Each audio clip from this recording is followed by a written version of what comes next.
Welcome to the New York City Athletic Club, and we're back home at the AAU James E. Sullivan Award. The program is about to start in 5 minutes. Thank you for your patience. I think we're going to have a wonderful show for you tonight with a lot of great athletes and a lot of great speeches. So thank you for listening in, and we look forward to talking to you.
Ladies and gentlemen, please take your seats. The program is about to begin.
Welcome to the New York Athletic Club and the 77th Annual James E. Sullivan Awards, celebrating sports at its purest level.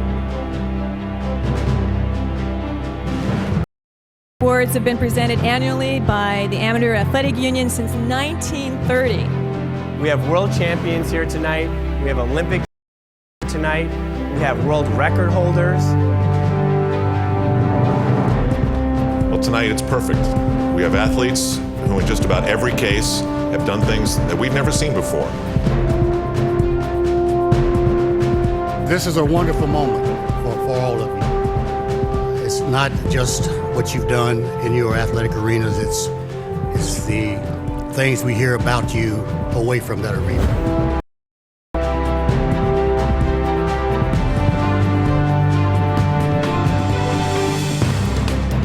I think the most common characteristic is a work ethic.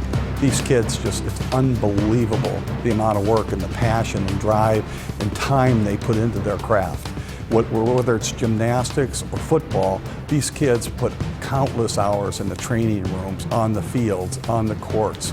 It's amazing the commitment they make and their families make. For us to have an award, like an Oscar of athletics, I mean, it's such it's been around for so long, so many years, so many great people. I mean, people winning Heismans, multiple gold medalists, and to be a part of that group is just phenomenal.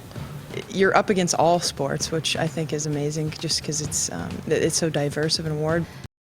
We put in so much work every day towards a goal years down the line, and to be recognized and together for something like this is really special. I feel like amateur athletes put so much hard work into what they do and their sport, and everything goes on behind the scenes. And I feel like this is one of the awards that really recognizes that hard work. You hear about athletes all the time, doing great things on the field, and the cool thing about people that I've got to meet here is what they do off the field.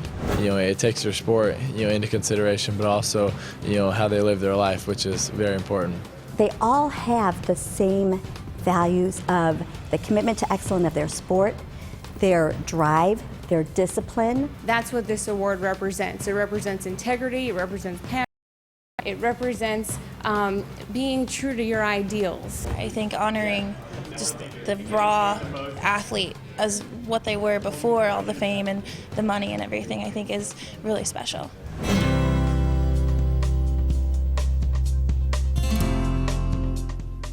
And what a better way than to be in the venue like the New York Athletic Club that is just the epitome of amateur sport. Thank you to New York Athletic Club. I am a member and a world champ for you guys, so it feels good every time to come back to the AC. It's a huge honor for us that are really working hard, that maybe don't get the support that the professional athletes do. We put our heart and soul into what we do every day, and so to have people see that is really huge for us. And I think that's one thing that the AAU does very well, is they consider athletes in such a wide variety of sports, and they bring recognition to sports that maybe wouldn't have necessarily had that spotlight shined on them. And I think being a multi-sport organization, this drives what all of our athletes on all the playing fields and all the gyms in the country are doing every day. This will have an incredible impact on my sport because, again, it shows that you're never too old to strive for something. You're never too old to have goals out there, and you will to be recognized, and that's what we all look for. People don't remember titles that you've won 3 years down the road. What people remember is your character, your passion, your heart, everything that the Sullivan Award defines. I am an amateur athlete in its purest form, and I perform because I love it. I mean, we've had some phenomenal athletes win this award. And it's got such a rich tradition, and it goes back so many years. I think it's very significant.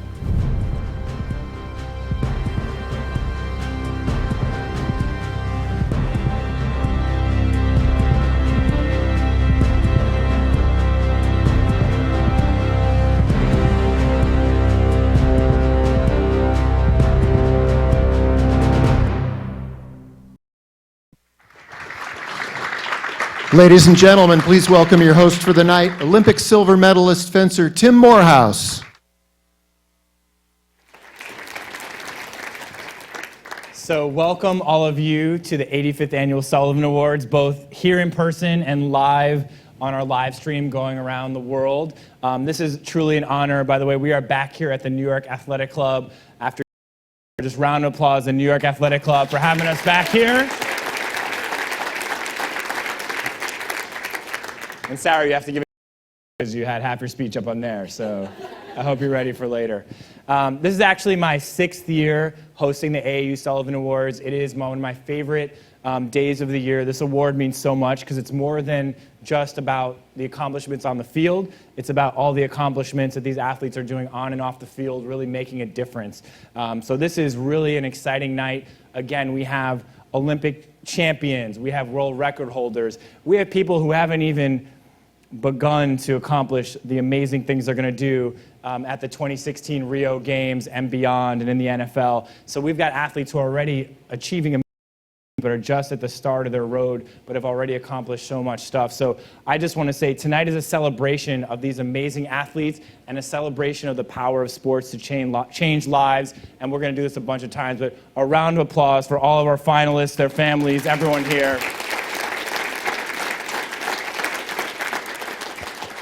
I really want to thank especially President Roger Gowdy of the AAU. I want to thank Pam Marshall and all the whole AAU that's really become a family for me. 7 years, I didn't even know what the AAU was. I was actually walking through the athletic club after a workout, and I peeked by and I saw Shawn Johnson getting an award, and I saw Sarah Hughes, and I said, what is this? And the AAU team just welcomed me in, and I started to learn all about what the AAU is doing across the country. Hundreds of thousands of kids are getting the opportunity to play competitive sports because of the AAU, and they're having such a long and amazing impact, not to mention the Sullivan Award, which has such a prestigious history. You have people like Peyton Manning, you have Michael Phelps, Tim Tebow, Sarah Hughes, who's with us today, who have all accomplished amazing things on the field and are also doing the world. So this is a really prestigious night, and for our finalists, you guys are in for a really fun night because we're here to celebrate you, we're here to you, and we're also here to learn a lot more about their stories and how much they're doing as well. So as I mentioned, this is my 6th year hosting the Sullivan Awards. I myself have been inspired by the AAU. I run actually a foundation for children. We have 15,000 kids who are fencing in low-income communities now around the country. It's my goal, same as the AAU, to really impact children, which is what I think sports is all about. How do we change lives? How do we use sports and use these role models to change athlete lives?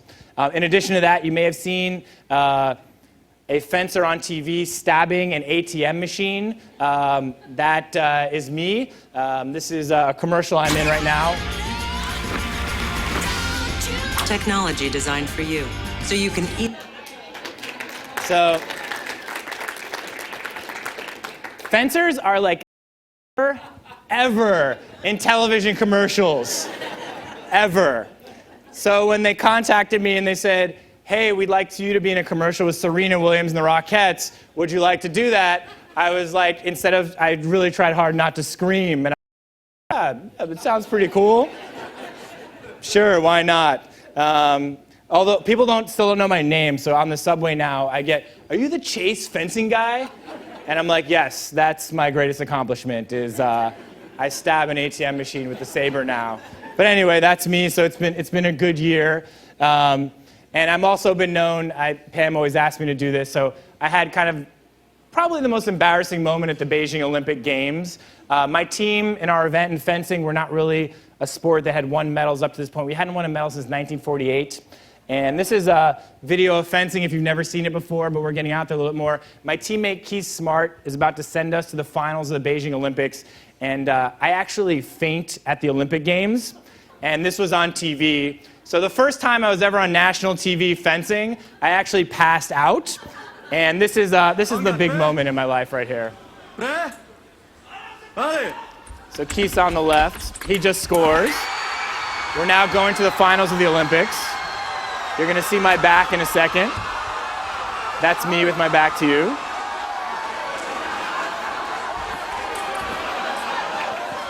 And that is me passed out on the floor at the Olympic Games.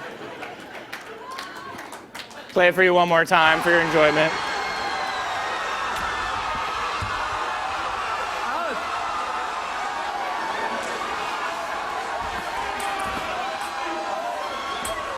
So a lot of our athletes have these amazing videos scoring touchdowns. Like you saw Ezekiel running, and then you've got a celebration. You have Sarah Hughes like celebrating after she wins her gold medal, and this big smile, and everyone talks about her smile. And with me, you just had me laying on the floor at the Olympics. My teammates actually thought I was celebrating, and they actually jumped on top of me. And I woke up, and we were just hugging and crying, and it was just one of those powerful moments. Again, to see a dream coming true before your eyes was that powerful. That I've never done this ever in my life up until this moment, but it's that powerful, and that's why I'm so excited about learning and celebrating these athletes tonight. I want to share with you last year's winner, John Urschel. He's now playing for the Baltimore Ravens, and just for our finalists, just so you guys know the high bar of the Sullivan Award, John Urschel not only was playing football at Penn State, but he got a master's degree in the same time as most people get an undergrad, 4.0 undergrad, 4.0 master's in mathematics. He was teaching classes while he was playing football for Penn State, and he's published math equations like this one up here. All right, so our Sullivan Award finalists are all very talented. I have to say, John, this is like unbelievable last year talking about this equation, but the bar is very high. But the athletes this year are definitely up to the challenge. Tonight is really about learning about them. And we have, of course, Dancing with the Stars winners, right? We have Meryl. Where's Meryl? She's in the back. She can wave. She won Dancing with the Stars. I think we also have a bronze medalist from Dancing with the Stars, but her partner. We also have, we like to learn about these athletes, their embarrassing moments. In case you don't know about this story, Simone had just won a tournament, and there was a bee in her flower. And she actually jumped off the podium and was like running around because this bee was there. So that's Simone. We are going to embarrass them a little bit as well. We have cuteness tonight as well, okay? This is Charlie's dog. Round of applause, dog. By the way, I showed Simone this. She actually has 4 German Shepherds. So if you want to ask her later on her phone, she has those 4 German Shepherds. Do not go anywhere near her house. I will just warn you. In addition, we're going to learn about how far these athletes have come. Because, they weren't born as world champions and Olympic medalists. They all started somewhere. And we also just happen to have Katie Ledecky's first swim meet. And this is Katie Ledecky's first swim meet and post-interview. How was it? Yeah? What were you thinking about in the pool? Nothing. Just trying to finish, huh? It's kind of hard. Well, it was a great swim, Katie. Great job. Was that you interviewing her? So, of course, we have the Ledecky family, her first interview ever by her dad. So very good questioning. Round of applause for that. And, of course, we have amazing athletic feats. So we have just the unbelievable stuff these athletes do, and we love to learn about it. So pole vaulting, This just looks scary to me, but we're going to ask him all about how you do this and do it well. And I don't want to cause any trouble, but there's other Michigan fans here. Will you guys raise your hand? I know Charlie's a Michigan fan. So I don't want to cause trouble with our Sullivan finalists, but I just have to say, Ezekiel, this is a tweet about Michigan. I don't know if Charlie's in the back. We were talking about Michigan last night, but, you know, I guess he's not too fond of our Ohio State football player of Michigan. So that's Ezekiel. And of course, no matter what happens tonight, there's an amazing winner because Charlie White is getting married this weekend to Tanith. Will you stand up? This is his fiance. Come on, stand up. I told family members are putting them on the spot. So, by the way, they are getting married in just a few days. So it's an honor to have Charlie here, to be here for the Sullivan Awards and have his fiance. And no matter what, he has won because you guys are getting married, and that is amazing. So without further ado, I'd like to kick off the evening. We have Eileen Reed singing our national anthem.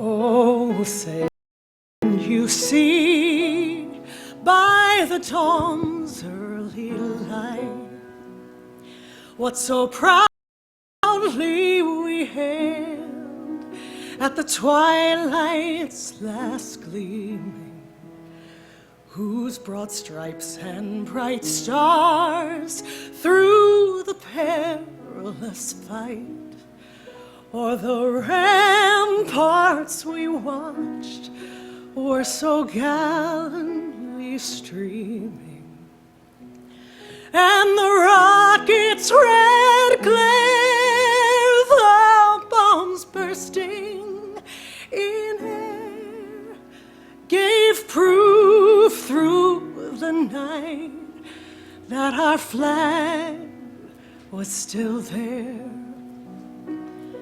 Oh, say, does that star-spangled banner yet wave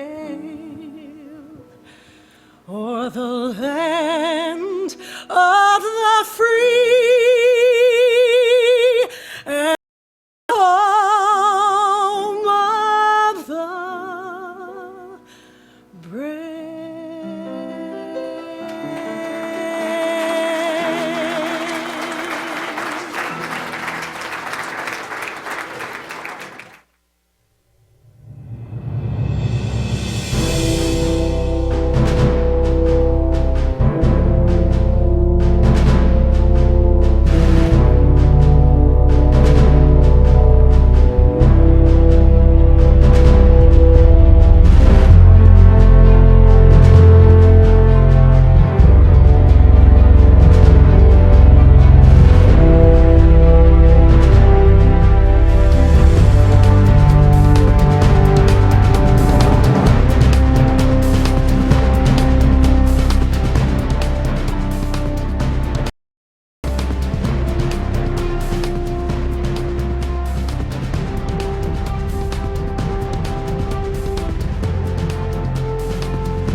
AAU finalists Shawn Barber, Simone Biles, Merrill Davis and Charlie White, Ezekiel Elliott, Katie Ledecky, and Jalil Okafor-Asik.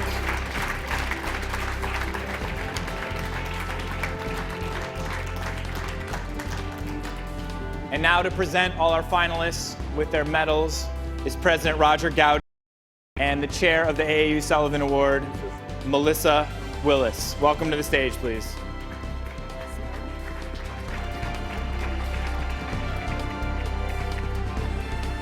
You got it?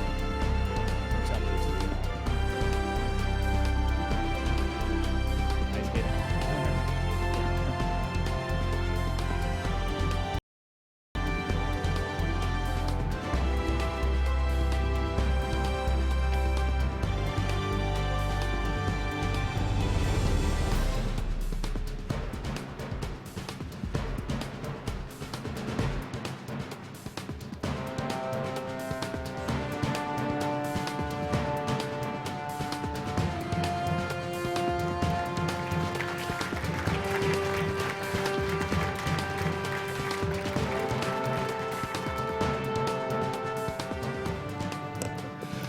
Good afternoon. First of all, I'd like to thank everybody for coming from across the country and some places even outside the country here with us today.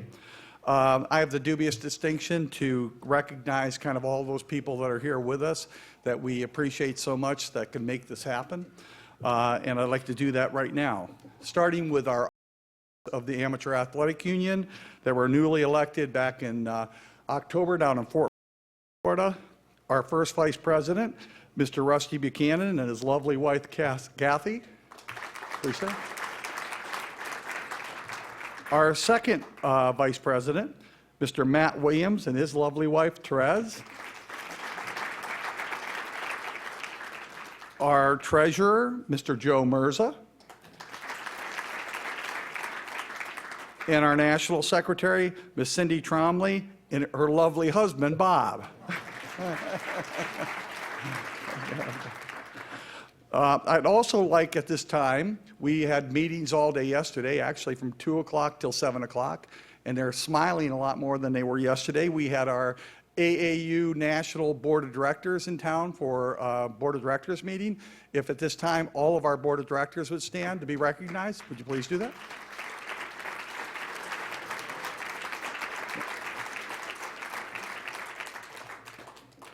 Also, we have a very special person in my life with me as our first female president of the Amateur Athletic Union, and is a mentor of mine, and is probably the reason the Amateur Athletic Union is where it is today. From Arkansas, from Ozark District, Miss Gussie Crawford. Gussie?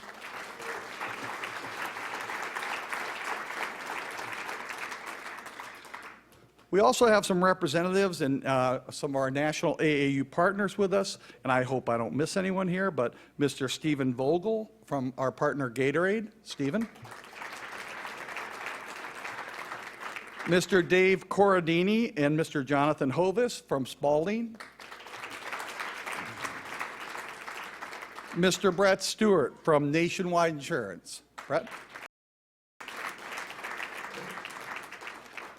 Also with us today from the New York City Athletic Club, which we're very proud to be back at, we have their rugby sport chair of the New York Athletic Club, Mr. Ted Vaccaro. Ted? The swimming sport chairman from the New York Athletic Club, Mr. Tom Gleason. And we have the delegation with us today that's going to be partnering up with the AAU, and we're very, very, very proud to have them here today, thanks to Mr. Joe Mirza. The delegation from Albany, would you please stand to be recognized? Albany, New York. Thank you. We're getting down to the end of the list, but these are very important people to us. Allison Ekus, our Middle Atlantic AAU governor, and they are sponsors of today's event. Mr. Jim Foy from Foy Insurance for his generous contribution. Mr. Jim Fox from New York Metropolitan AAU, the governor, and is instrumental in us coming back. And Mr. Jack Bethke from the Connecticut AAU is also instrumental. And they brought delegations with them. Thank you for being here today. Last but not least, I guess I'd like to introduce to you the governors that are here today from the districts around the country of the Amateur Athletic Union that came at their own expense. I know James Henry's here. I know Dave Davis, but I don't want to miss anybody, so if you're a governor, please stand up.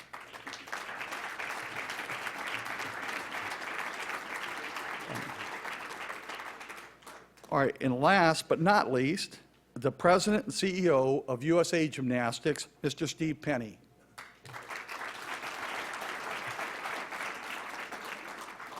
Okay, at this time, I'd like to bring back to the stage our new chairman this year of the AAU James E. Sullivan Award, Miss Melissa Willis. But I'd like to say a few words about Melissa first. Is when we got the new officers in charge, one of the things we were committed to doing was making some changes in strategic portions of our business. And one of those changes was to bring prominence back to the James E. Sullivan Award that it deserves. This girl and a lot of staff members that work with her, Pam Marshall and Rachel Durazio and many others, have worked tirelessly to make this event happen today. And I'm telling you, I've been coming to this event for over 30 years, and I can't tell you of a better finalist than this class sitting up here. This is amazing. So, Melissa?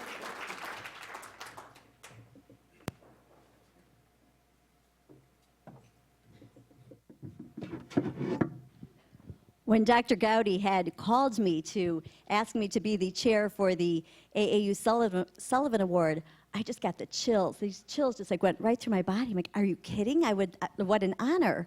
And I don't think those chills have left me. How many of you have experienced the chills when you walked into the New York Athletic Club?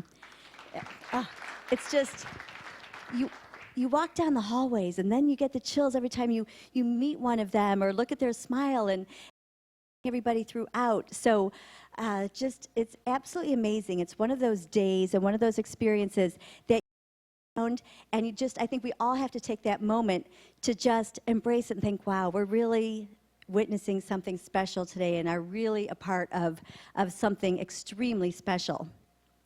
Peyton Manning, who was our 1997 AAU Sullivan Award winner, said that the one thing that can never be sacrificed is your preparation and your work ethic. And while we see their highlight reels and we see all of the national championships and the world records and the Olympic medals that they all received, the one thing that happens behind the scenes day to day to day, every hour, every minute, is their preparation, the work ethic that I think has been instilled in every single one of these finalists, which is just amazing. You know, we've had the opportunity to speak a lot over days. And, you know, just to hear just about the hours that they spend in the gym or on the ice or in class, dazing out at the wall when they're supposed to be listening and they're thinking about what their next strategy is for the pole vault. Sorry, probably shouldn't have repeated that, right? They were really listening. They were really studying. But it's that preparation, it's that mental, it's that work ethic that is instilled in every single one of them. And in addition to the daily grind, it's all the parents. I mean, the parents and the families is just unbelievable, the commitment that not only your athletes have had, you have had to the sports, to AAU. I know we've heard all the stories about some of the background with the AAU, and it's just unbelievable. So I'd like to just recognize, just quickly, all of the parents. If you can just please stand up and be recognized.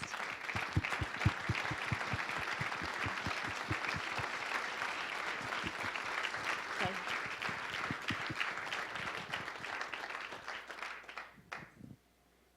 As a mom of 3 daughters, who have been some competitive athletes, some Division I track athletes, and they've all been extremely competitive in athletics throughout all their years of growing up.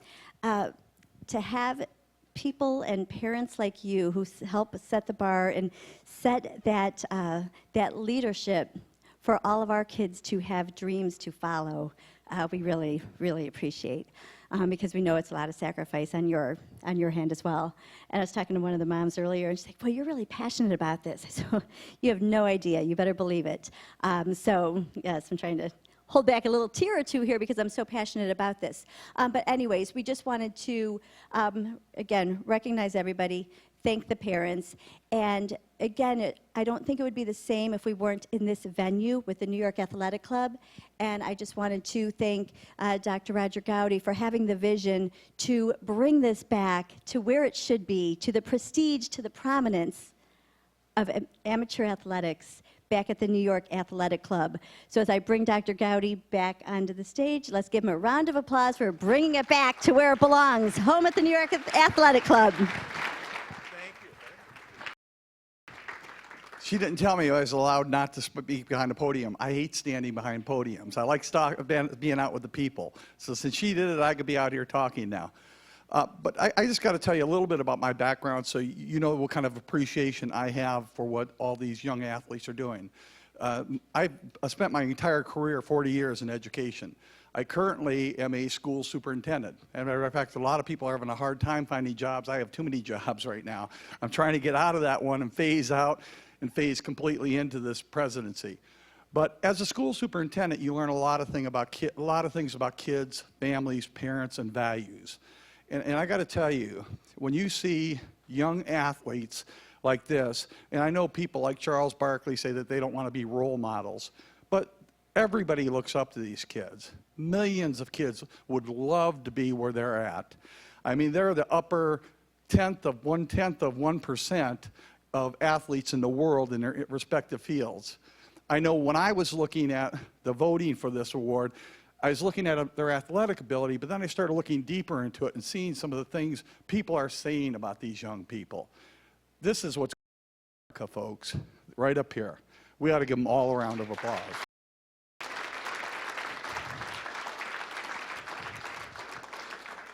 The other thing I got to tell you is I got a little bit of a bond with each 100 years ago when I was still coaching and teaching.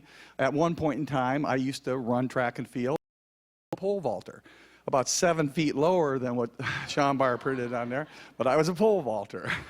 And actually, you won't believe this one, but I used to coach girls gymnastics, and I shared that story last night at dinner with Simone. And I had a very talented young lady like Simone at the time, but she didn't make the grade on that. And I realized how competitive and how tough that sport is. And I never did ice dancing. I'm sorry. I probably should have, but I never did. But I did play football. I did play college football, and the thing was, our football team lived across from the ice rink, and we seriously used to go over there. None of them could skate. I was the only one that could skate, and our one kid on our team was the field goal kid, junior B hockey in Canada, and was better than anybody. So when we played intramural hockey, we all had figure skates on. Break out, these guys would all run off the bench and take care of business, and Herbie would just skate around and score goals for us. So I did do some skating. Football, I was nowhere near at your level, not even close to your level. But it's just watching you, being from Ohio, seeing what you've done, how you've kind of lifted the team on your back and moved it up. It's just so impressive. And the letter I got, or email I got, that he probably doesn't even know I got, unsolicited, from a person in St. Louis, talking about what a character young man he is and how he embraced his autistic son, got him to come to watch Ohio State game, take pictures with him, and still stays in contact with him. And then swimming, I was a lifeguard. I was never a lifeguard for different reasons. I just wanted to be around the pool. But I just can't even imagine. To pass the lifeguard test back 100 years ago, you had to be able to swim, I think it was a mile. And oh my God, for a football player, so I appreciate what swimmers do. I think I might have cheated a couple of laps or lengths, whatever they call it. But folks, these are what the AAU is about. These people are what amateur sport's about. And we're so proud at the Athletic Union of the United States, since we've been around since 1888, we're so proud to have this as our pinnacle award. And what makes us even prouder, we've brought it back to where it started. To give you a little bit of a history lesson here, in 1888, the Amateur Athletic Union was founded. It was founded by a guy, or many people, but one of them was James E. Sullivan. He was a member of the New York Athletic Club. So there's such a rich tradition here. Before you leave, is it the second floor that has all those trophies? Second? Second floor. If you haven't been there, you need to stop down on the second floor. It's just unbelievable, the richness of the tradition of this club. So when I became president, one of the first things I talked to some of the governors from this area and our new board of directors and our officers is to bring this back. We have to bring it back. This is where we all started. So we're so very, very, very proud that the New York Athletic Club embraced us, invited us back in, and wants to be partners with us on this event to make this event for these young athletes every year. We're just happy to be back. And in remembrance of that, we have a replica of the James E. Sullivan Award that we would like to present to, I got his name, I got to look again.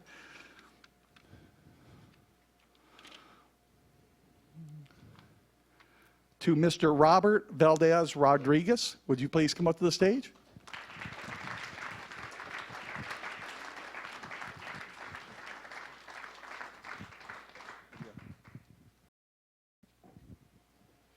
On behalf, it's heavy. On behalf of the Amateur Athletic Union of the United States and the president of that organization, we would like to present to you, to keep in your building here, to display it properly, a replica of the James E. Sullivan Award. Wow. Thank you very much. Thank you. I'm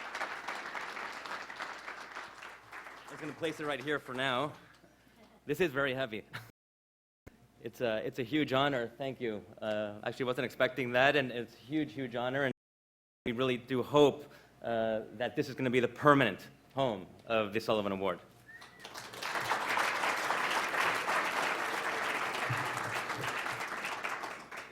I really want to welcome all of you here to this great club.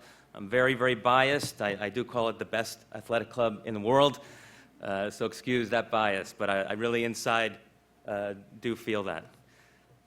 I've been a proud member of this club for over 25 years. I serve as the chairman of athletics. We have 17 sports where we compete at a very, very high level and an elite level. And that's what our athletics are about here from a competitive perspective. Before my role as the chairman of athletics, I was the chairman of the swimming team. You just heard Tom Gleason's name. He's now the chairman of swimming. So we all do spend a lot of our time and energy in the mission of this club, in the mission of the AAU, developing athletes and all amateur athletics. I want to give another huge congratulations for all the award finalists. I'm in awe, actually, to be on the same stage as all of you. I got a chance to meet all of you during the lunch, and not only am I in awe of your athleticism, amazing athletes, but such great people, all of you, such amazing role models for all of the younger athletes of America today and around the world. So if I could just do one more, we do this a lot today, but if we do one more round of applause for our athletes.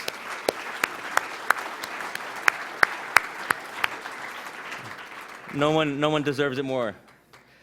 I would like to, of course, thank AAU President Dr. Roger Gowdy, the committee chair, Willis, and of course, Pam Marshall for partnering with the New York Athletic Club. And I'll say it again to just really stress this. We really hope and strive to continue this partnership to keep this award as this permanent home here at the New York Athletic Club.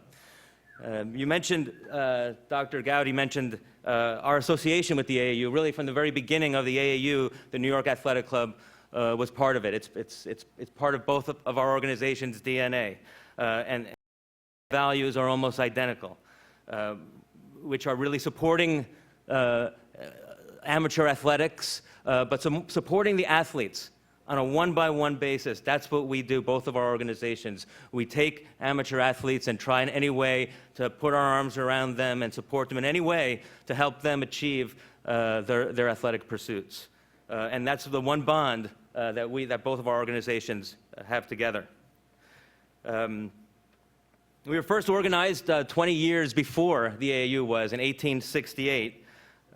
Again, with that same goal.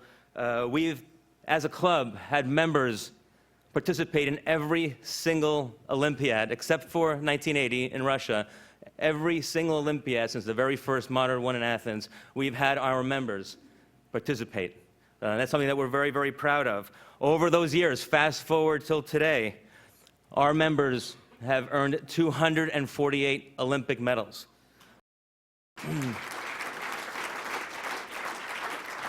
Of which 131 of those medals are gold.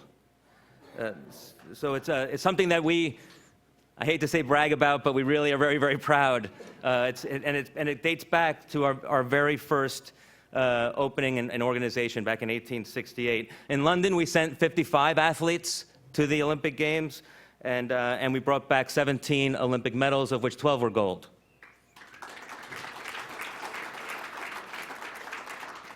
And it's not just about the Olympics, though. It's about all amateur sports.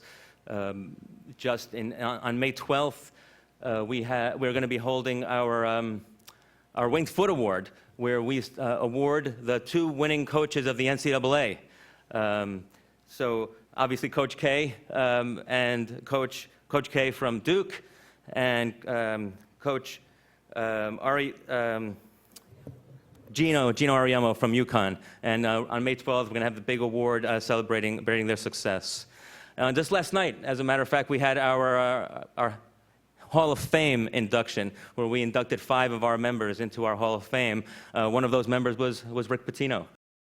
So again, it's not just about Olympic sports, it's about all amateur sports, and not always just about the athletes, but the coaches who bring those athletes to rise to the level of excellence that they do. One last mention, and just to reiterate, if you haven't had a chance to go down to the second floor Hall of Fame room, I really urge you to do that. It just, like the banners that you see there of all the wonderful, amazing elite athletes that are part of the AAU Sullivan Award, it'll give you an idea of similar feeling when you go down to our Hall of Fame room to see some of the amazing athletes that have been members of this club. Again, I'd like to thank you all again, welcome you all again, and again, congratulations to all of you. You're just amazingly talented athletes. Thank you. Thank you. Yes.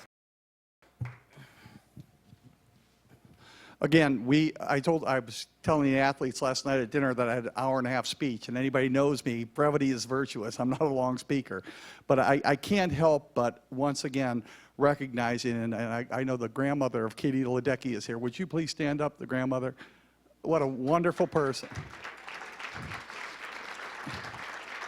And I'll tell you, all of these families, if you could see them with the interaction with their young ones or the kids here, it's so fabulous, and this is what it's all about, is families and education and athletics all coming together to recognize achievement. And again, we got some great people here today. Thank all of you for coming. And the other people I think we didn't thank, we have some coaches in the room of the players, former coaches. Would you please stand up? Thank you. All right, without further ado, and by the way, we saw the film before, so we bought an AAU card so he'd be insured in case he fainted up here. But without further ado, I'd like to reintroduce Mr. Tim Morehouse. Thanks, man. So now we get to my favorite part, to interview the athletes and probe them for information. Don't worry, we'll be friendly. But this is a really special night, and you guys are what it's all about. So I want to have Shawn Barber. Will you come up here real quick? You're our first victim right here. Come on down. I'm going to hand you the mic.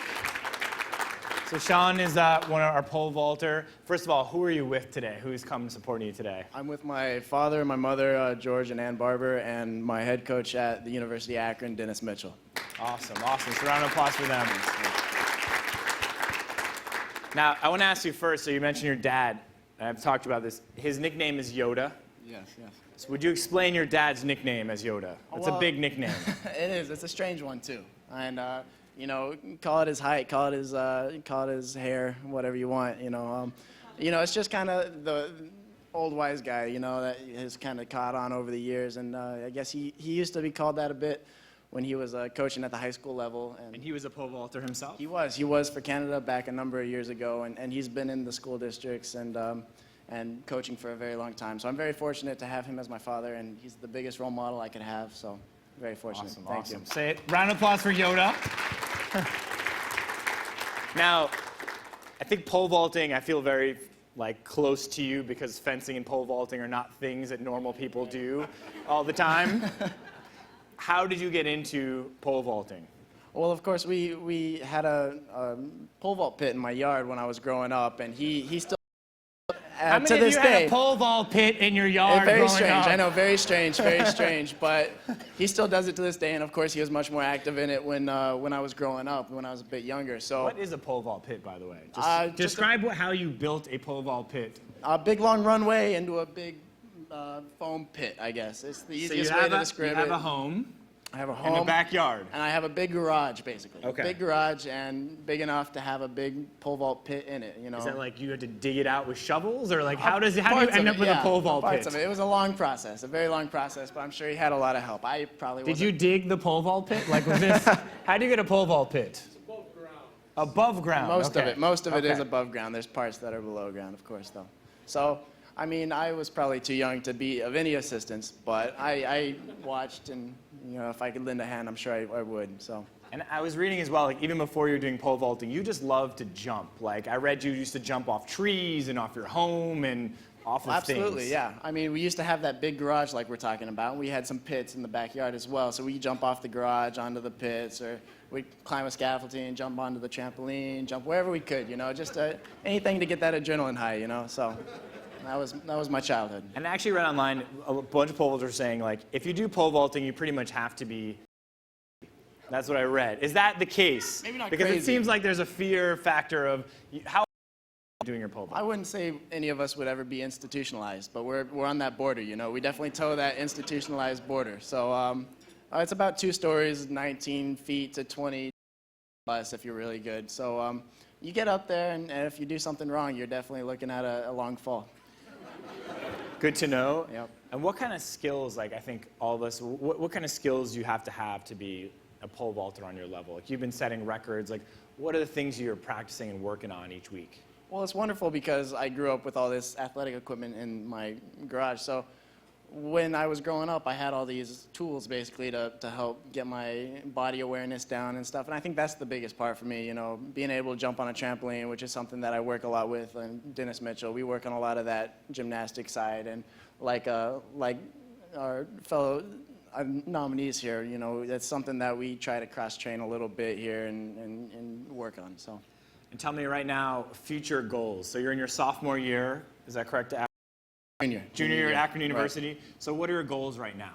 Well, my goals right now are just to keep, stay in the sport, stay healthy, and to keep having fun. I think that's what it's really about. And if you're having fun and doing what you like, then it doesn't matter how well you do. And I think that's the biggest thing we need to emphasize to the younger athletes is as long as you're having fun and you're doing something that you like, you're gonna do fine in it no matter how you end up. And I think that's the most important part. So that's my #1 goal and something that I remind myself of every morning. So.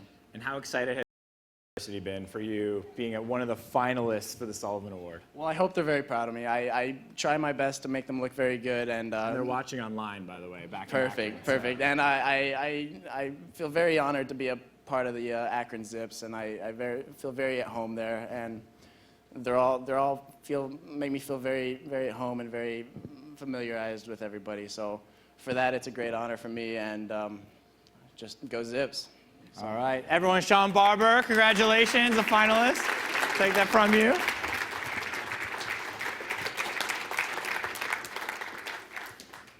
Simone, give you the mic. Do you have a pole vault pit in your backyard, by the way? No? I didn't have one either, I don't know. So we had this earlier, I was trying to interview her, and we couldn't quite figure out the camera height, so I'm just gonna, so first of all, I put up a picture of you with the bee incident. So will you just tell us about the bee incident? Because this is pretty, if you look online, you type in her name and bees, she will come up right away. So what happened there?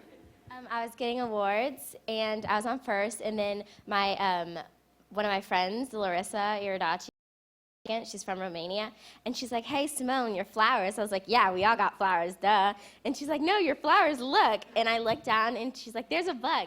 And it ended up being a bee, and I was like, okay, let's get this thing away from me. So I like flung it off my flowers, and then it chased me around the podium, so I jumped off, and I ran around like a crazy person. This is during the ceremony, by the way, of which she won the gold. So it went viral instantly. That was one of my favorite, and there's video online, so if you want to check out Simone winning the gold and then running away from a bee literally on the podium, it is on YouTube. And nobody could see a bee because awesome. It's so small, so they're like, why is she running around? Right. Maybe there wasn't a bee, it's just your PR team was like, it was a bee! So first of all, and also tell us who you're with today. Who's coming in here to support you? I'm with my mom, my aunt, my Steve Penny's here. All right, well, all those people wave, stand up, they're all around the room. Mom's here. Now, you have been having some few years since London. Will you just, I know athletes don't always like to talk about what they've accomplished, but your last 2 years have been some of the most historic in gymnastics history. Will you talk a little about what you've done the last 2 years? I'm a 2-time world champion, and I'm a 6-time world medalist. So. And she has, I asked her about this earlier, but she has Nastia Liukin and some of the best gymnasts who have ever performed for the U.S. saying she is probably the best ever for Team USA. So I know that's big praise, but she is doing unbelievable stuff. What is that like to hear that from these like legends that they're looking at you and saying she's doing things we've never seen before? I look back at them and I'm like, well, you've done the same, and I think it's just such an honor to hear from them because they're in the same footsteps. I want to tell you something really cool. She has a move named after her. So in gymnastics, okay, if you invent something, they name it after you. So you have invented a move. Will you tell these people about your move? I invented the biles, and so it's a double straight flip with a half turn. Will you do it here right now? No, I'm just kidding. A double flip. And if people attempted this move that you invented, that would make me so upset. What do you do when they do your move? I think it's pretty cool actually to see somebody else attempt it, but then again I'm like, whoa, she's doing my skill. I know. Can you imagine inventing a move and then you have people doing it? And she's still competing, right? She's not 40 years old. Invented a move and people are doing it. She's like, she invented it like last year? Yeah. That's crazy. That's crazy. I need to go back and invent a move in fencing now. So tell us about how did you get involved in gymnastics? Like where did this all start? It was a daycare field trip that my brothers worked at the daycare, and we went, and I was just copying the older girls, the team girls in the back, and then my coach's mom saw me and spotted me, and they sent a letter home. And you were telling us, when you started, right, you were not like dubbed the one, right? You sort of, you were doing your own thing. Let's just say they didn't see you as someone who's going to be accomplishing what you're accomplishing now. Will you tell us a little about that? They just thought I was the little girl with big tricks and I could do anything, and I just flung my body in the air. And they were like, no, her style is all not good. They're like, no, her form is bad, this is bad, and they were just like, no, she needs to stop. But that's, I think, an important message for kids. People think, oh, you just but you really had to work so hard to accomplish everything that you had. Yes. And now tell us a little bit about your future goals. Like right now, what are you aiming for? Right? Obviously, the Rio Olympics are around the corner, and what is your mission with all that? We have Worlds this year at the end of the month, in October, and so I hope to make that team, and then next year go on to the Olympics and put in a few upgrades in my routines. Are you going to be inventing a new move? We've thought about it on like one skill on bars, and so sometimes we think about it. What happens when you've already invented a move with your name and you invent a new move? What do they do? Is it like the biles part 2? Yeah, it's the biles 2 if I invented something else. Amazing, amazing. I'm liking this. Well, we're going to wish you the best of luck. It's amazing what you're accomplishing. I mean, like, truly, we have on this stage, and you're one of them, one of the best athletes in the world. And, you know, any athlete, and all of you have competed, to win as consistently as you had is not easy. It takes a lot of hard work, a lot of dedication, and you're doing it, and we're going to be rooting for you all the way to Rio. So congratulations as a finalist. A round of applause. Thank you.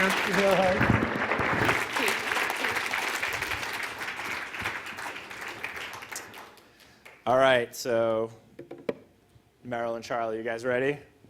Come on down, come on down. I gotta talk to Charlie first though, because he is getting married. And how many days are you getting married? What's today? Sunday? 6 days. 6 days, Yeah, wow. yeah. Just a round of applause for that. Like, that's amazing that you're here. Thank you, thank you, thank you. So, by the way, his fiance is also an Olympic silver medalist. I was told that she wouldn't marry you unless you won at least a silver medal. Is that true? In the back of my head, I considered that, yes. So I have to ask you, how much pressure is there when she's won a silver medal in ice dancing, you've won a gold medal, you've been on Dancing with the Stars, for your first wedding dance? Like, what kind of pressure is that? Will you be inventing moves you have to do at your wedding? We're actually going to transport everyone to a local ice rink. We have a 45-minute dance that we're going to cover the... No, I mean, we just want to have a good time at our wedding. That's the biggest thing. It's not a performance for us. All right, all right. I was telling him earlier, if I was at his wedding, I would have one of those cards and I would hold up like a 9 or something after the first dance. So He's I'm the gonna find your Russian wedding, judge. Give them like 8s Russian and 9s judge, and give me 10s to hold 9s. up after your dance. So what is it like for you? He's getting married. You guys are obviously big partners in a different way, but Yeah. what's it like to see him now getting married in a week, and how are you feeling? Yeah, it's very exciting. Tanith has been a big part of his life for a long time, and so, of course, my life too. And she's a very special person, but very special, obviously, in particularly to Charlie. And I've known Charlie since he was about 7, and I think Tanith has been an incredible influence on him. He is, and she makes him even happier, which is, I didn't even know that was possible. Person in general, but yeah. And they actually had to compete against each other, by the way, at the Olympics. So that's pretty crazy. When she won, I can't imagine. I would have to let my wife win, by the way, if that were the case. So, yeah, and so you guys are also had an interesting partnership. I got a chance to interview them before the London Olympics, and you guys were telling me the story of how you actually came together, which is sort of like an arranged, the Sochi Olympics. What did I say, London? I'm a summer athlete, my bad. Or winter, summer, same thing. Not really. So your like families were sort of like the reason you guys came together. Will you tell about the story of how you guys, because you guys have been partners for a long time. Sure. Well, Charlie and I were in sort of an abnormal situation in that we teamed up. We were 8 and 9 years old, more or less down the road from one another. And a lot of ice dance teams have to change countries to find the right partner, move across the country to find the right partner. And it worked from the beginning, and luckily it continued to work. And so we're just incredibly fortunate that we found our correct partners right down the street from one another. And the parents, right? Like, how does this happen? Your parents were No, like... no. Actually, it wasn't. Tell the story. The parents have been a huge influence. Take anything away from all of the credit that they didn't put us together. No. My first coach, recognized, I was a little solo ice dancer, recognized that we had similar skating abilities, so we were both very short, and we both just around the rink, and just like that. Yeah, actually, we still do that. Out of the clips that they put up there, and he just say, hey, you guys might be good together. And our parents didn't know anything about ice dance, and we didn't know anything about ice dance. Good for correcting the story. So you're okay. Yeah. Going. Okay. So So then we tried out, and I had been doing ice dance for a couple months. So for me, it was a little rough to go back, and she had no idea what she was doing. But in skating, so you taught her? Yeah, I mean, I had to just be very patient while she learned the ice dancing skill for the 1 week that it took for her to catch up and then surpass me. But no, obviously, without their guidance and teaching us the importance of respect, we never. I mean, 18 years we've been skating together, which is like, it's crazy. Yeah, it's amazing. It's crazy. So that's amazing.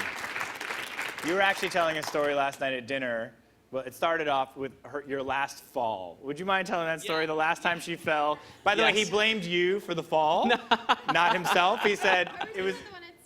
No. So, please, I'm just going to get him in trouble now.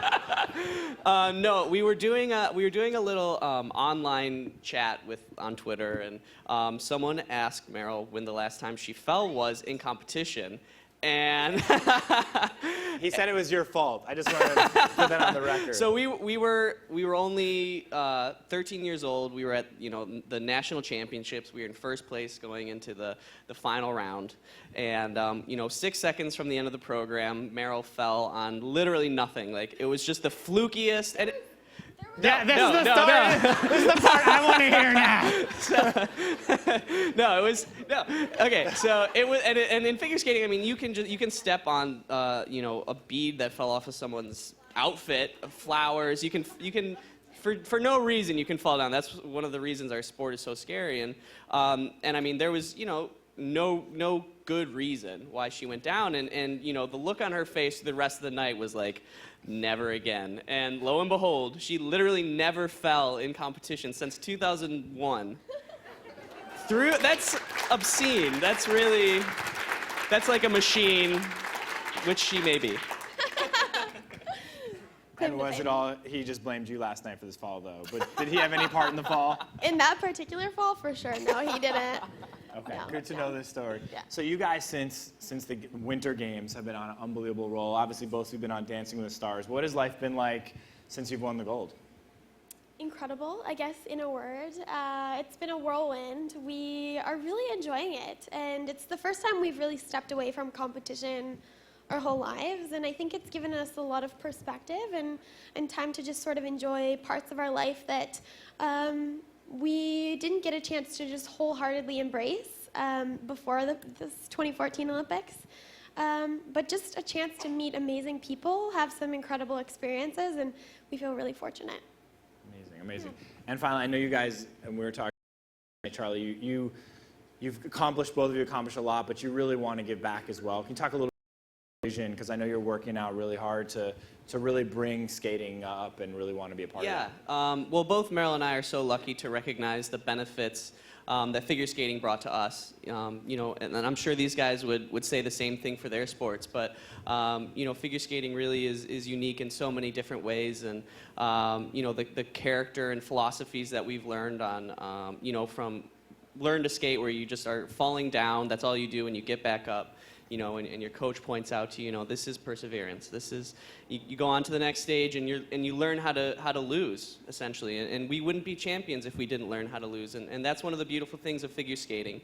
And then being able to combine the physicality, you saw some of the lifts, the speed, the movement, with the creative storytelling and some of the theatrics that you just can't get from any other sports. And we really do consider ourselves very lucky to be not just figure skaters, but ice dancers in particular. And I know not many of you have had the opportunity to try that, but for kids, it's an amazing opportunity, and that you can learn a lot about yourself just the same way that we have. So it's pretty awesome, and yes, we're trying to really help figure skating show what it is capable of doing for young people.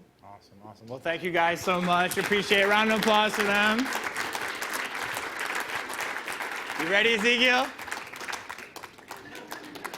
I just want to say, last night, spring football, I didn't even know it existed. How many fans came out to watch Ohio State last night? Well, Ohio State football fans are crazy. So, we're coming off the national championship. So, yesterday we broke the spring attendance record, and we had 99,000 fans at the spring game. That's unbelievable. Will you show everyone your ring as well? Look at the ring that they get for winning the national championship. That is amazing. That's not an NCAA violation, though, right? No, they can no, give no. you the ring. So tell us about who you're with here today. I know you got some family here. I'm here with my lovely mother. We waved on, Elliot. Wave. My father, Stacy Elliott. One of my coaches, Ryan Stamper. They sent him here to keep me out of trouble. He's keeping you out of trouble. And I have a gang of family back there, uncles and cousins and aunts. And your dad, he played football as well, is that right? Yes, my dad played football in Missouri, and my mom ran track at the University of Missouri. Fantastic. I had asked his dad earlier, what position did you play again? Outside linebacker. He's a running back. Could you tackle him in your prime? Take him down. Take him down.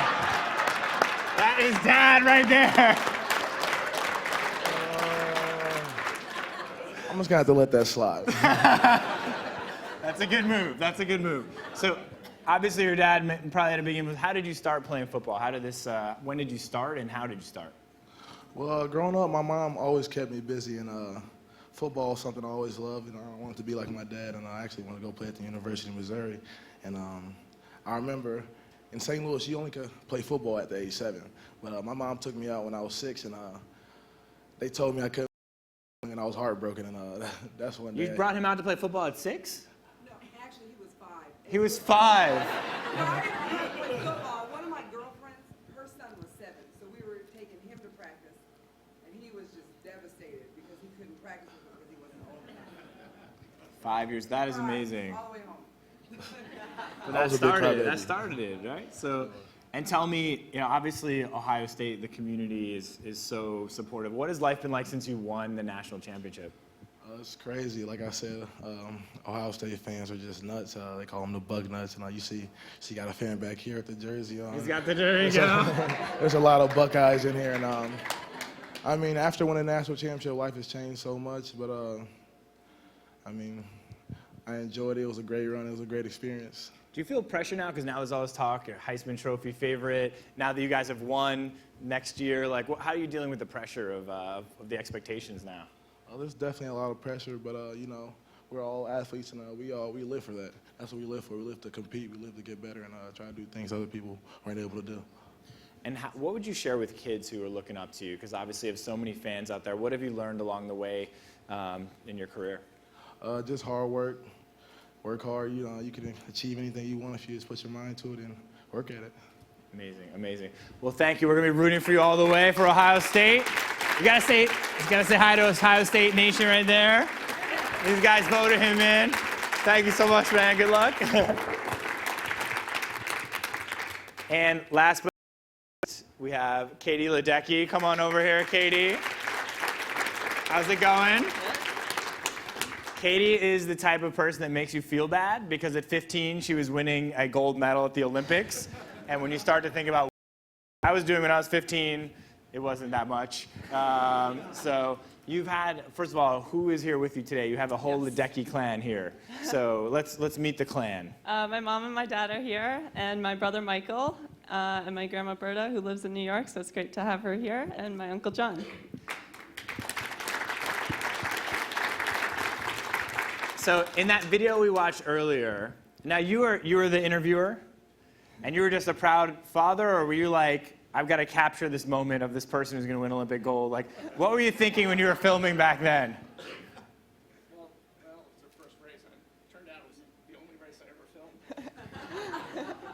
And you were looking at, if you go online, but you did like a few strokes, you had to like stop and keep going. Yeah, so, I would swim a few strokes, grab the lane line, wipe my nose, take a deep breath, then take a few more strokes. It's amazing to watch because people, we watch you and you're winning, and you don't realize how far these athletes have come. How many laps would you say you have swam since that video, if you had to quantify it?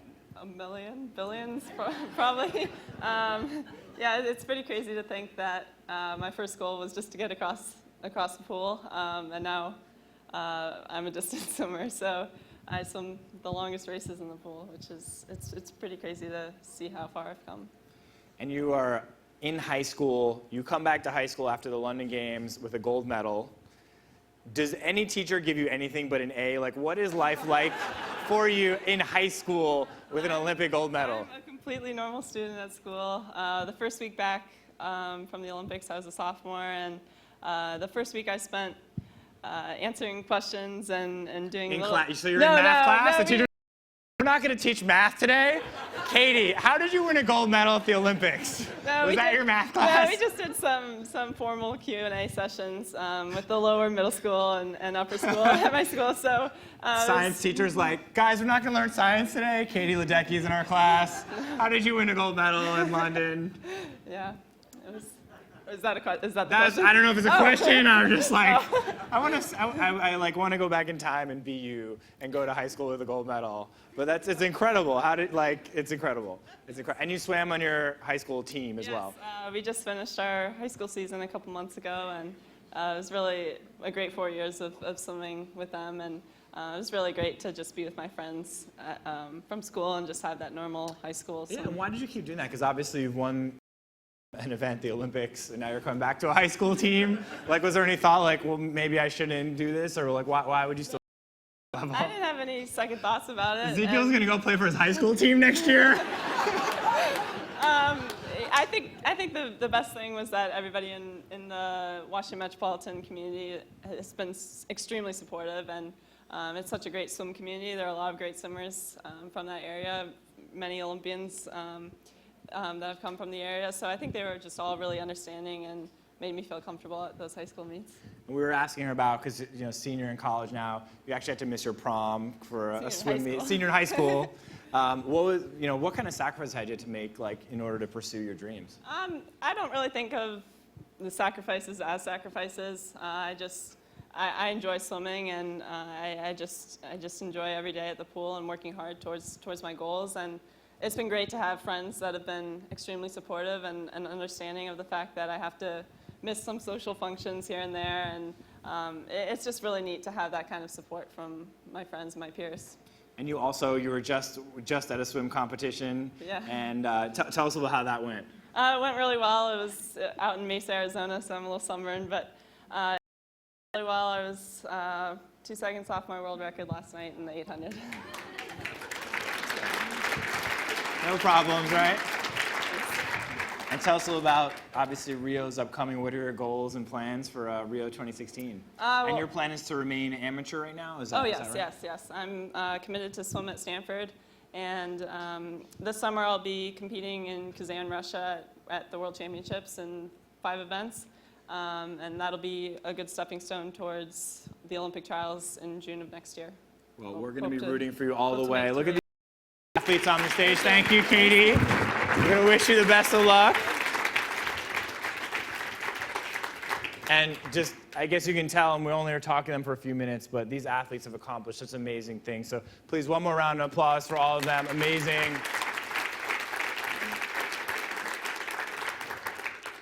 And now we're getting to the cool part. We're going to present the winner. But here to talk a little bit about the Sullivan Award. I'm supposed to say a few words about Sarah, but I'm actually just going to bring Sarah up. Come on up here, Sarah. This is Sarah Hughes, Olympic champion. I have to say, Sarah is one of my favorite Olympic champions. We've had some fun moments together. I met Sarah at the 2004 Athens Olympics, and she's always just been the nicest. Her family is here. Where are the Hughes' families? Mama, Papa Hughes back there. Say hello to them. So nice. And Sarah's just been so amazingly nice. She does so much in the community, so much for different organizations, and obviously a Sullivan Award winner as well. But you've done so much. What can we say? I don't know. A lot has been said already today. We can, think about it for just a moment longer, because we also want to show a message right now from one of our other recipients. Here, we want to show a message from one of our other recipients who was ill and was not able to travel, but they did, despite the fact that he was not feeling well, put a camera in front of him and 200 posters, of which you had also, from Mr. Okafor himself from Duke. So we're going to hold off for one moment and listen to our message from Jahil Okafor from Duke. First of all, I'd like to apologize for not being in attendance today. I was really looking forward to this event and having the opportunity to meet the other finalists, the opportunity of meeting other superb athletes that the best of what they do. I'm missing out on the opportunity, and I wish I could be there. Congratulations to the finalists that are there, and I've heard a lot about the New York Athletic Club and great things, and I'm very disappointed not to make the trip. I'm grateful to be one of the finalists for this award. This is a different award that I've ever experienced, being that I'm going against other athletes in different fields. So it means a lot for me just to be one of the finalists, and congrats to everybody else that is also a finalist. I would also like to thank everybody that's helped me get to this point, from my family to my coaches. I've had a great circle around me to make this possible to be where I am today, and I'm sure the other finalists had also. I've always been a huge sports fan from I've grown up. I played just about everything in my neighborhood, and in particular AAU is what really helped me grow. Playing on the AAU basketball circuit has opened so many doors for me. I met one of my best friends in Tyus Jones, who's my teammate here at Duke University, and the relationship we built playing through AAU that helped us win a national championship this year. I've known him since 3rd grade, and I'm so grateful to be able to be part of the AAU family. Even another one of my teammates, Justice Winslow, I met him in 6th grade through AAU. The AAU basketball family has been amazing to me, and I wouldn't be where I am today without it. Once again, I would like to congratulate all the finalists, and thank you to everyone who made the AAU Sullivan Award so special and a prestigious event.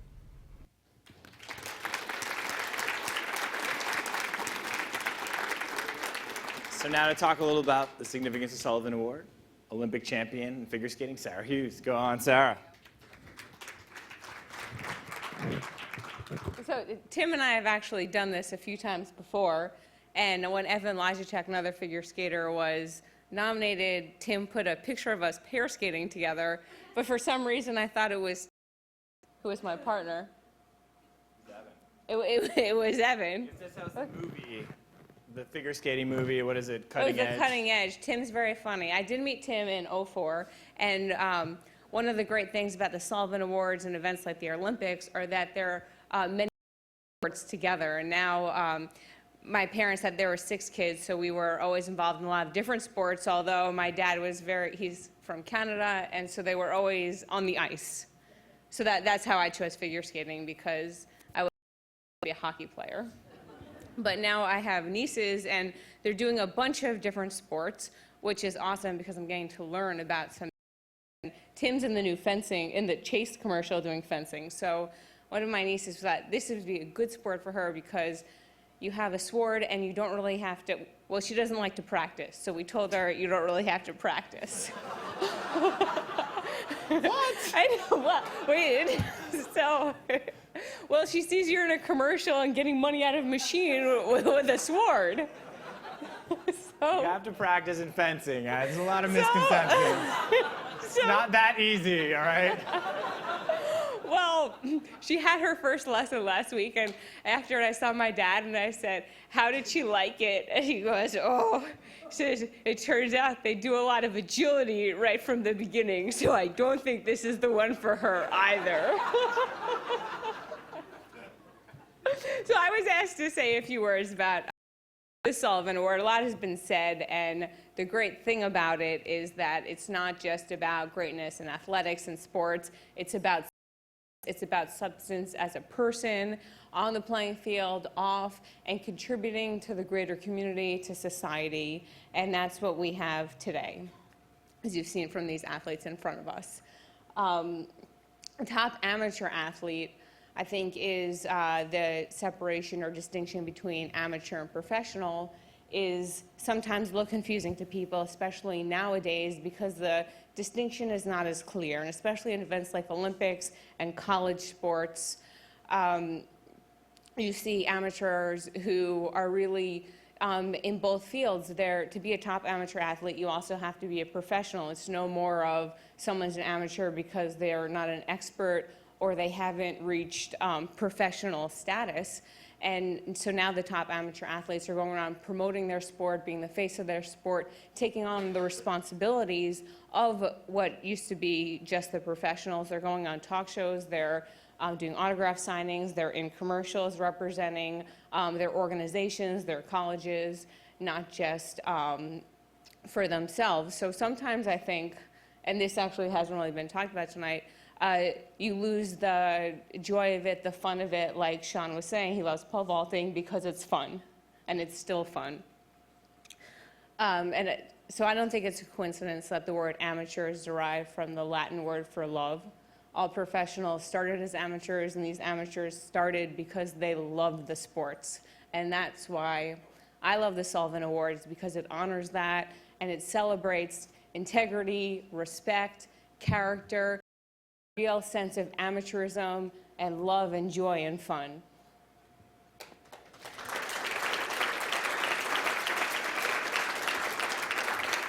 So I think we're ready to present the award, Tim. We are. So let's Yeah. have President Gowdy and Melissa back on stage. By the way, the Sullivan Award, the biggest award envelope in the history of awards. So we're going to have, here you go, Melissa, here to present the award. I'll give you want the mic? All right, this envelope.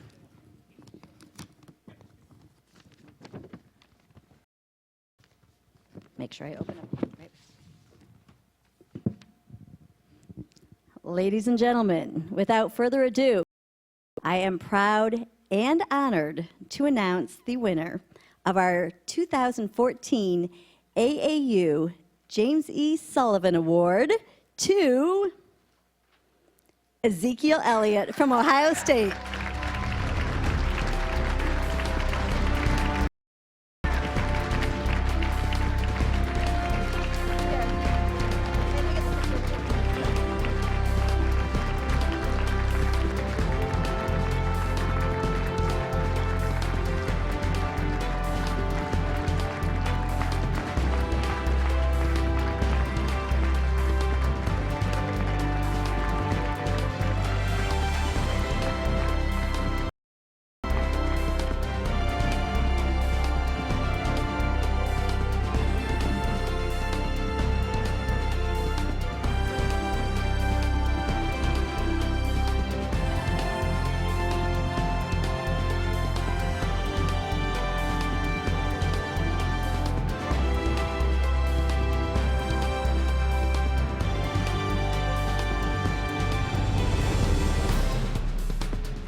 To have Ezekiel now, our 85th annual AAU Sullivan Award winner, say a few words, and there'll be plenty of opportunities for photo ops afterwards. But again, thank you all on behalf of the Amateur Athletic Union of the United States, and congratulations, Mr. Elliott, and all of you people. And I'd love to see you all back next year, because there's no rule against being renominated. The second time they've been nominated. And with this august group of talent up here, I can't imagine you not being back with us next year, folks. Ezekiel? Well, first and foremost, I want to thank AAU Sullivan Award for representing the outstanding amateur athletes for the past 85 years. And second, I want to say congratulations to all the finalists. I kind of feel a little bit undeserving of this award, you know, just all these great athletes up here and all their tremendous accomplishments. Like, I can't even imagine what it feels like to win an Olympic gold medal. So congratulations to you guys for being here. And I got to thank my parents for pushing me to be the person I am. And, you know, come on, stop crying. Stiff it up. You know, they pushed me to be the person I am. You know, they demand excellence out of me, and drove me to be the person I am today. I want to thank Ohio State University for just all the opportunities you guys have presented me. And last and not least, I want to thank my coaches and my teammates just for making this opportunity possible for me, because, you know, football is a team sport, and I'm nothing without my boys around me. So thank you, and you guys have a good evening.